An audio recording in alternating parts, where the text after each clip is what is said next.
Aku menganggap investasi emas sama saham itu kayak kalau belajar berenang, kita udah mau berenang di lautan lepas. Padahal lu baru belajar, lu harusnya masih pakai pelampung di kolam dede-dede.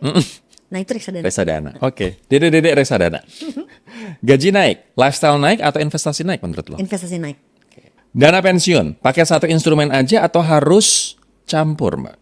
Tergantung umur, kalau umurnya masih 20-30, satu instrumen yang agresif nggak apa-apa. Tapi menurut aku begitu umurnya di atas 40 udah harus di spread. Karena lu nggak bisa ambil risiko terlalu besar kalau di atasnya, terutama di atas 45 ya. Nah ini yang gue butuh elaborasi. Freelancer, orang yang kerja mungkin di industri kreatif, ya kan. Gue kesel banget kemarin ada yang dikriminalisasi itu di Sumatera Utara, pekerja kreatif video.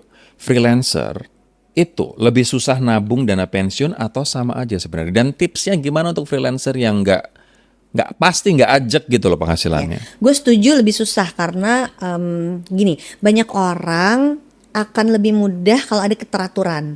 Jadi kalau gajinya teratur masuk, tahu nih tiap tanggal 25 masuk berapa. Dia tahu dong cara ngaturnya. Yang freelancing ini kemungkinan by projects kan. Jadi dia nggak tahu akan ada masuk uang tanggal berapa dan bulan keberapa. Betul. Kalau ini bisa diinstitusikan, jadi CV, jadi PT, jadi uangnya masuk ke dalam usahanya dulu, terus dia terima gajian. Jadi lu bisa membuat penghasilan lu teratur. Oh. Kalau lu belum punya bentuk hukumnya, nggak apa-apa, tapi bikin satu rekening terpisah, uang masuk dulu ke situ, terus lu tarik gajian rutin dari situ. Supaya apa? Supaya uangnya nggak aur-aur kemana-mana. Karena si manusia ini kalau nggak ada keteraturan, dia akan bingung ngurusinnya. Apalagi uang itu kan sekarang serba digital ya. Jadi kita nggak bisa physically pegang tuh, makin nggak kepegang, makin nggak kelihatan. Uangnya ngambang aja gitu di rekening gitu, nggak kelihatan kan gitu. Kalau mau bikin teratur, masukin ke satu rekening, terus kita ngambil gaji dari situ. Dengan begitu I see.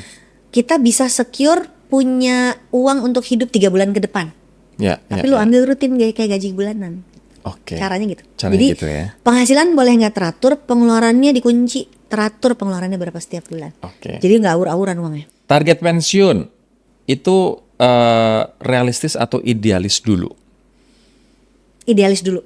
Maksudnya gimana tuh? Kenapa? Biarin idealis? aja tahu angka jebretnya berapa, baru diturunin ke realis. Setuju. Utang versus dana pensiun, beresin yang mana dulu, Mbak? Utang dulu. Utang dulu. Gak usah investasi kalau utang konsumtifnya masih banyak.